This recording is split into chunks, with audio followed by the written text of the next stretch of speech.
But what you can do in that facilitative space where we're going from a space where we get everyone on the same place before we diverge, as Dave Gray would say, that gamification space where true authenticity is key before we converge.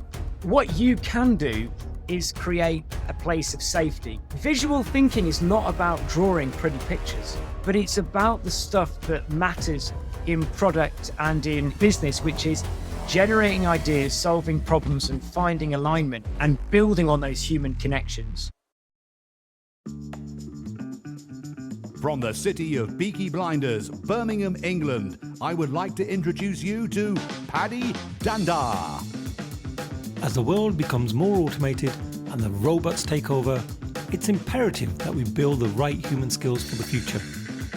So pull up a chair, grab a samosa or two, and make yourself very uncomfortable.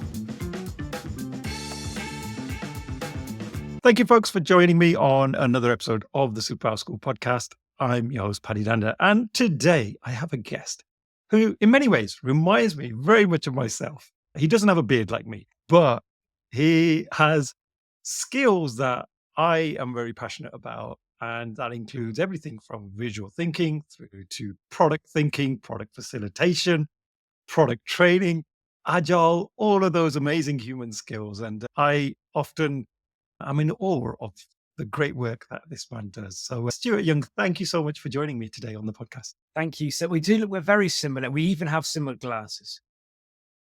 Oh yeah, I didn't really look at that. Yeah. It's black frames. It's uncanny. I can't grow a beard, but yeah, it's a pleasure to be here.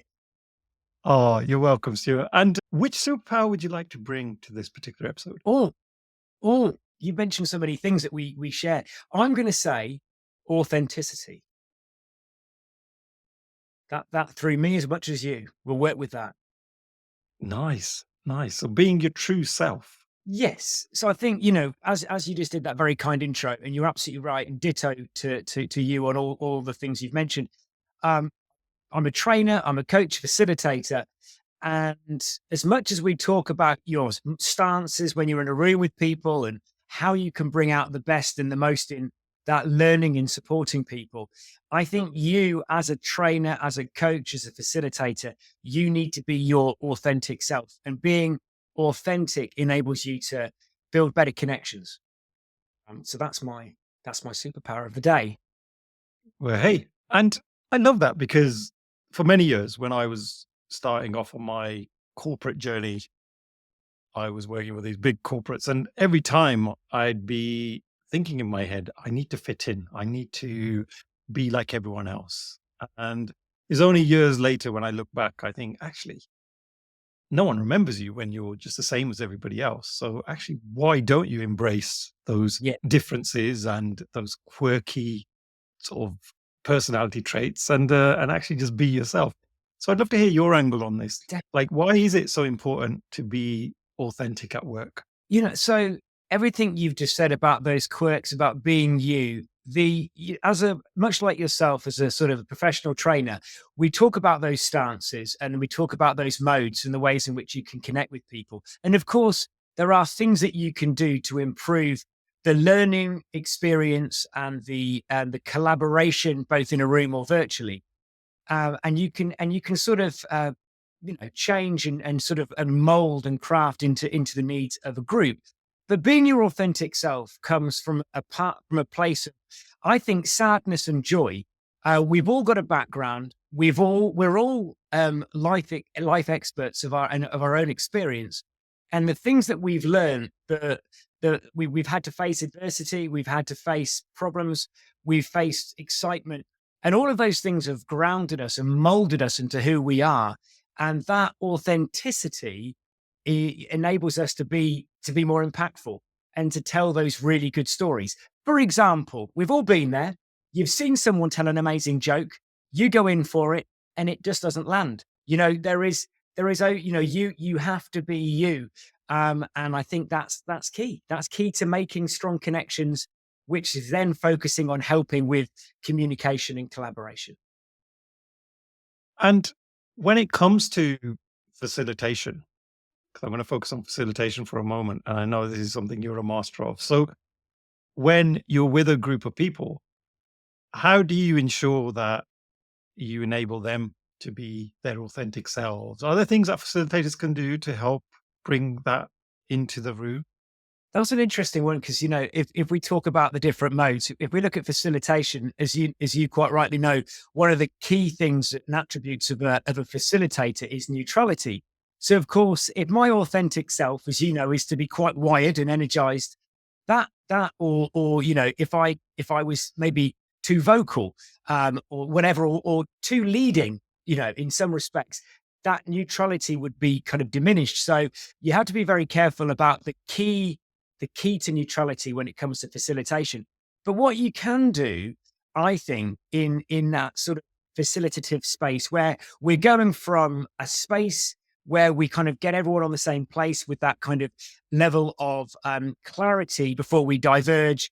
We create, as Dave Gray would say, that gamification space, that fuzzy space where true authenticity is key before we converge. What you can do is create a place of safety. Um, not that everyone needs to do this. This is just my thing, but I'm full of self-deprecated humor. It's just what I do, and I'm happy to be that person.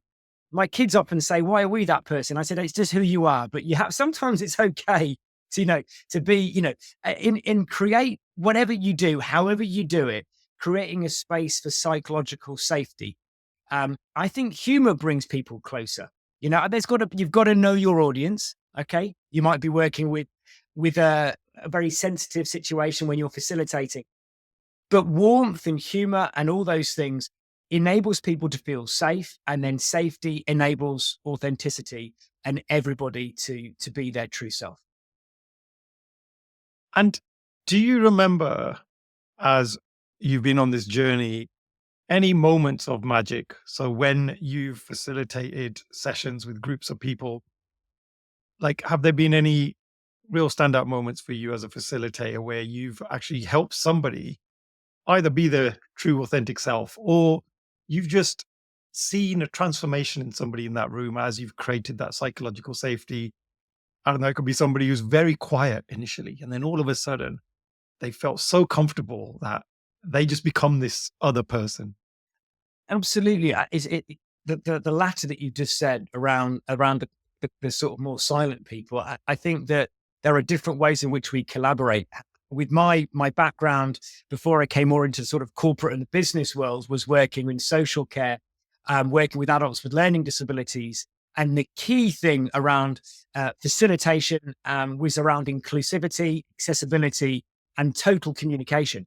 So that's something that I'm very sort of passionate about, and encouraging and enabling people to communicate, be authentic, and feel safe to do so requires different forms of communication. So um, I really enjoy it when you kind of arrive into what feels quite a stuffy environment.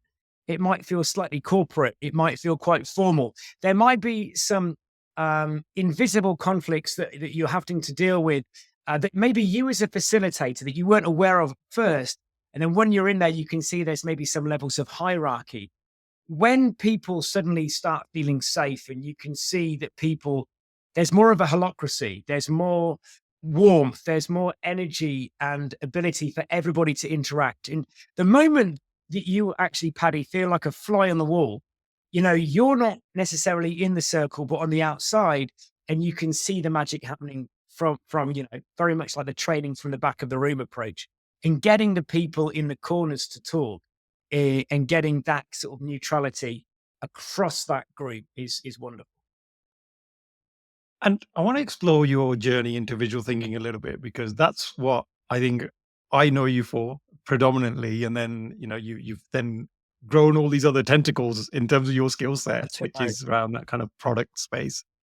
But, well, first of all, for anyone that hasn't heard of visual thinking, what is it? And how did you get into it? And how has it helped you in the work that you do? Because one of the things I know you and I are both really passionate about is future proofing Yeah. ourselves against AI and all of this good stuff. So, is visual thinking one of those levers that if we master it, it can really help us future proof ourselves?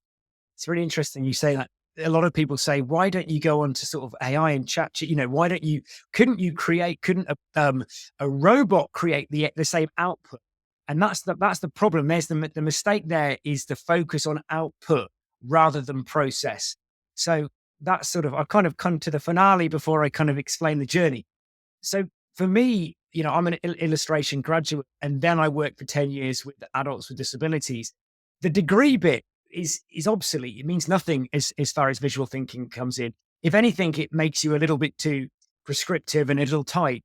For me, the focus of visual thinking and visual storytelling and graphic recording and all the other wonderful words that people may use, it's all about visual literacy. I know I remember mentioning this before at the Visual Jam, in that this high idea of visual literacy. And I came across a really interesting academic study by Annalise Tillman, What We See and Why It Matters. And she says that you navigate a children's book using your visual literacy before you learn to read and write. And I think that really resonated with me because it's so true. Everybody experiences visual information from a young age, and you learn to use it where you're navigating a map, children's book, a framework, a model. It's telling a story. So for me, whether I'm working in social care or in business, the visuals very much align to what we were just saying about authenticity. The visuals are helping with the process. They're helping to create human connections. And that's what it's about. The picture behind me, somebody might say that looks pretty, or it's nice, but it doesn't really mean anything impactfully as it would the people in the room at that moment when you're drawing. So again, it comes back to the human. And as far as future-proofing yourself, the problem is, and this goes back to something you and me are very passionate about with Sir Ken Robinson, about the impacts education have on creativity. Visual thinking is not about drawing pretty pictures.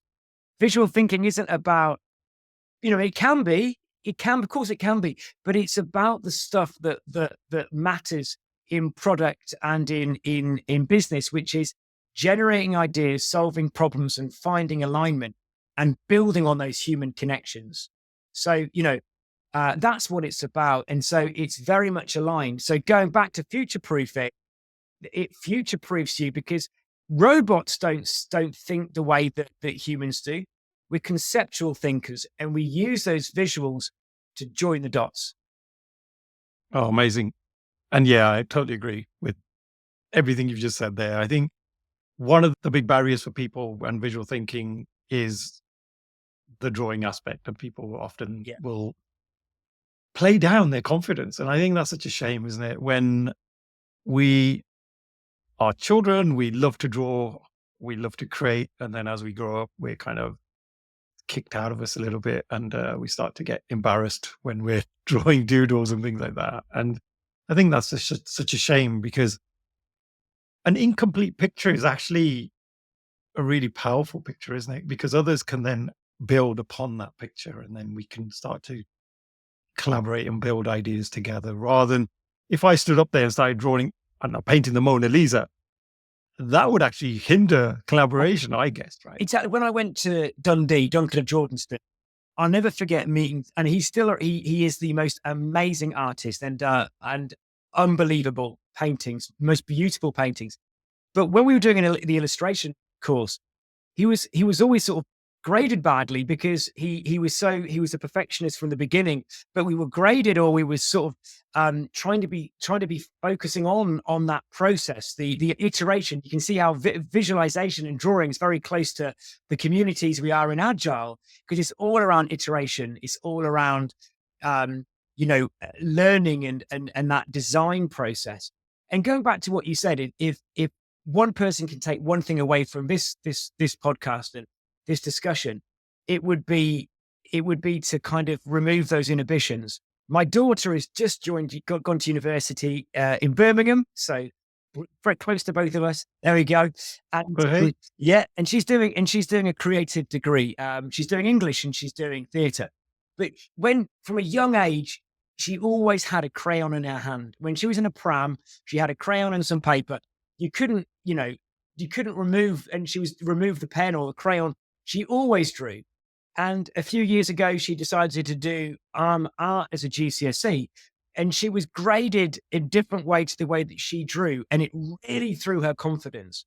So I almost, this sounds terrible, but I almost encourage people not to do a GCSE in art. I think that it can inhibit you from realizing the amount of creativity you can take to the next level throughout your walking life. And if you do do art at GCSE, great, but just remember that it's not just about a specific one-dimensional approach to drawing. It can be used for so many more things. Do you know, first of all, congratulations to your daughter. That's amazing. And I'm glad she's following through with her passions. And one of the reasons I started this podcast actually was because of my daughter as well, which was really ironic. She was, well, she still is a huge creative. She's 15 now. And I used to always be banging on about tech, and how she should think about tech. And she's like, Dad, I'm a creative. Just let me be. I don't want to go into tech. And let's see where she ends up. But that really got me thinking about this aspect of kind of human skills and the creativity side of things. And actually, it's super important. And often we don't give it enough airspace. And really, that's been my motivating factor for the podcast. And then ChatGPT came along and the world changed completely. And I was like, well, maybe I'm onto something. Maybe this human stuff is actually going to be cool one day, because people are going to want to build those skills and not forget them. But yeah, 100%. EQ over AI all the way, and underneath emotional intelligence of that self-awareness and that self-regulation and relationship management and that social awareness, all the things that we started this podcast talking about regarding sort of facilitation and human skills. I sort of put visualization in that box.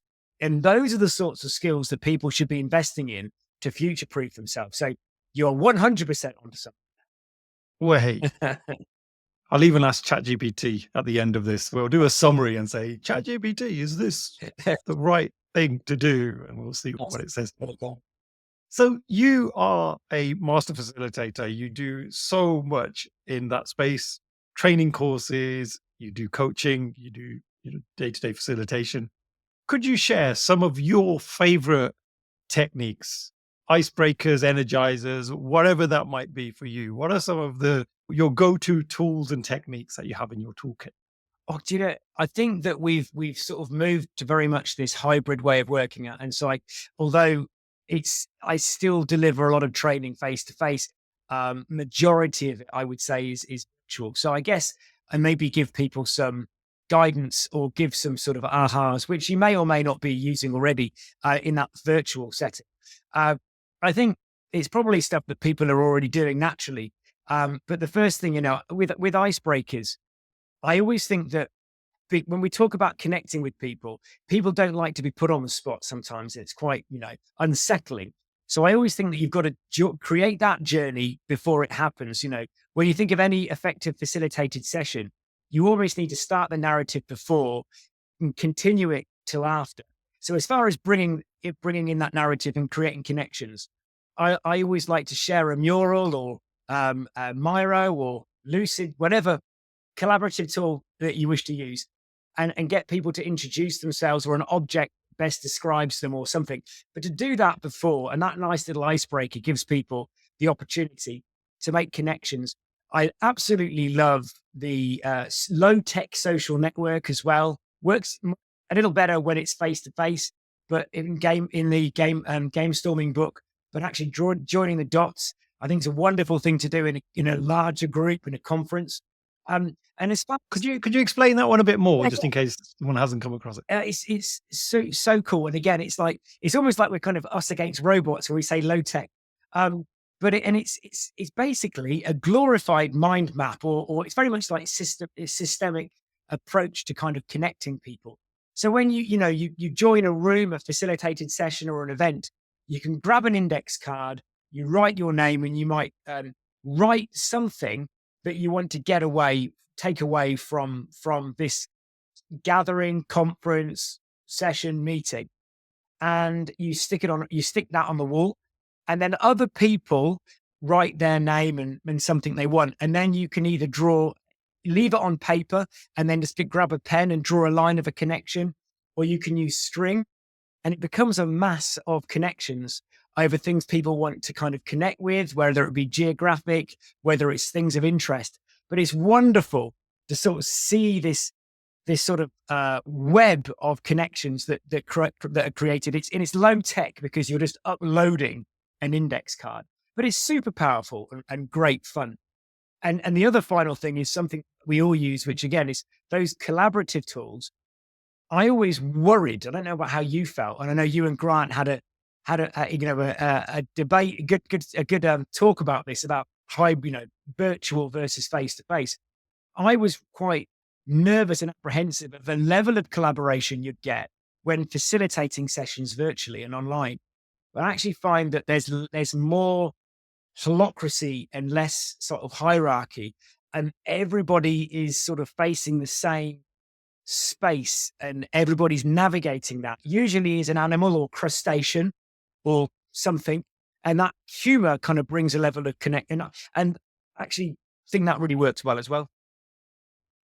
Yeah, it was really interesting because Grant and I did that talk called Collaboration Mania at a recent business analysis conference. And I was championing kind of face to face and in person facilitation or problem solving. And we came across lots of really interesting research as we were going through that. And one of the piece of research that was particularly telling was, I think it might have even been Miro or one of these tools. They'd created this insights report. I have to double check exactly which report it was, but they looked at how do the different generations see themselves. Are they feeling like they're more introverts, extroverts, etc.? And when you start to look at kind of this next generation, the majority of them were classifying themselves as introverts. And actually, they much prefer the virtual experience because it means you're not in the spotlight as much. So that if you're asked to do a poll or some form of very quick survey, it means you can actually just do that in the background without really being in the limelight. And the virtual setup really enables you to do a lot of that type of activity. And so, with myself, I'm quite traditional. I'm like, oh, well, I want to see people's faces. I want to be able to engage with them as they're giving me their opinions, when actually many people don't. For many people, like you say, they don't want to be in the spotlight and they don't want to be under that pressure. And these virtual tools and experiences can really help with that. So Yeah. it's a really difficult one to say, well, which is better, because there are just so many variables. And I think it's an interesting point you make there as well. One thing I learned from an early stage as a trainer was that if you can if you try to connect with that one person out of 30 that you don't feel you connected with, you can lose 29. So it goes back to that authenticity. But there's always maybe one person that may say, Stuart never came into the breakouts. It would have been good to have the instructor in the breakout rooms more. And I make that a clear disclaimer at the beginning of my training, is that I will not go in the breakout rooms because that is a safe space for you.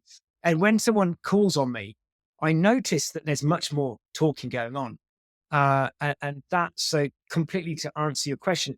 Often people, going, to what you've just said, a lot of people in a wider group won't necessarily talk, but in the smaller breakouts will. So it's creating those environments of safety. And I think you're right. Virtual working does that. And I want to briefly touch upon product, because you have been in that space of agile and product management, I guess, for a while. What are some of the trends that you're seeing in that space? And are these skills that product people should be thinking about as well? You and me have many conversations, whether it be on this or offline. And my journey into product wasn't the conventional route. I'm not a software developer. I did come from, after working in social care, I did go into a space of working within traditional project management, became a Prince 2 practitioner, and all the other things that creatives sort of like kryptonite to a creative, but nonetheless, lots of learning. But I came from a space where I was working in service design and working in social care, but working within service centers. more on service versus product. But of course, as the Scrum Guide says, a product is simply a vehicle to deliver value. So for me, going back to authenticity, the connection I have with product is telling a story. And again, it joins the dots with visuals. It joins the dots with being human, the authentic bit that we've talked about. The bit that I'm very passionate about, which I think isn't necessarily a new trend, but it's specifically an area that people should really be focusing on. And it's something you're very passionate about and are very good at, in that storytelling. So whether you are waking people up out of their complacency or you're considering the art of possible, that's what a true product person, owner, whatever you want to be, needs to be focusing on. And I think that with all of the advancements of technology, the other thing that I think is really important is the power of not knowing leading to success. Because in this world, if we created the Venn diagram of viability, feasibility, and desirability, and of course, sustainability, you can't know everything. So I think that the things, not necessarily trends, but the qualities that you can never, ever let go of is diversity of thought, true collaboration, and storytelling and curiosity. So, again, I don't think they're necessarily trends because they're things that I think have always been pertinent, but I think they're even more pertinent now than they've ever been before. Oh, amazing. Thank you so much, Stuart. And as we approach the end of this particular episode, I'm going to give you a question that I tend to ask towards the end now. One of my favorite questions. I gave you no forewarning on this, so I'm going to hit you with this one.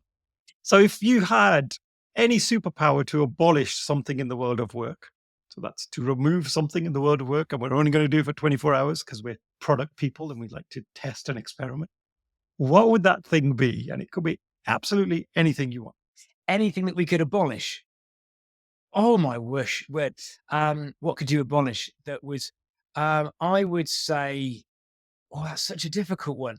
I would say the main thing that is any bureaucracy, anything that sort of, that we've talked about the benefits of virtual working, but there's something quite formal about scheduling a call. So if there was a way that you could just virtually talk to people without making it feel too prescriptive, and to make it, if you could create a world where even virtually you could feel like you've got a sense, the water cooler conversation or the corridor conversation, that will be wonderful. Don't know how you do it, but I would love not to actually go, Paddy, I'm going to schedule a call to talk to you, because already there's that level of formality which ruins creativity. So yeah, to create a water cooler environment virtually.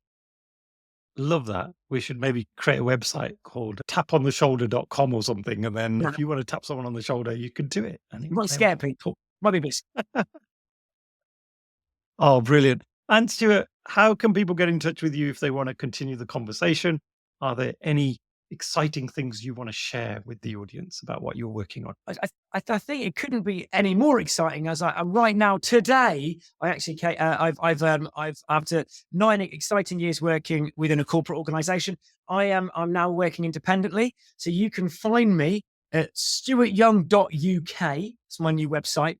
I'm quite noisy on LinkedIn, and I'm going to be doing some work and sharing some videos via the Agile Network as well, so you can find me and other things in there as well. Amazing. I was just Googling your website just now and loving the logo. Yeah, looks super cool. The classes are there. Albert, that could be you. It could be your website. Well, it looks great because it's got that kind of visual, kind of hint of visualness to it, which is great. And I love your little tagline: connect, communicate, and collaborate, which is everything we've just talked about. So fantastic.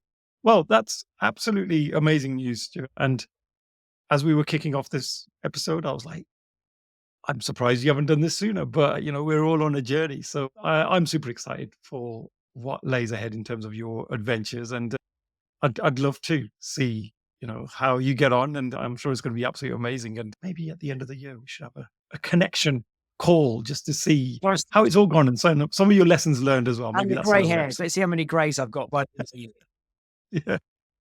Oh, brilliant. Well, Stuart, thank you so much. It's been a pleasure, as always, to spend some time with you. Likewise, thank you so, so much. It's the end of another episode. Thank you so much for listening. Please do connect with me via LinkedIn and drop me a message and let me know your favorite takeaways from the episode. Also, don't forget to subscribe to the Superpower School newsletter so that you can be notified of all future episodes. Simply visit the website www.superpowers.school. Thank you once again.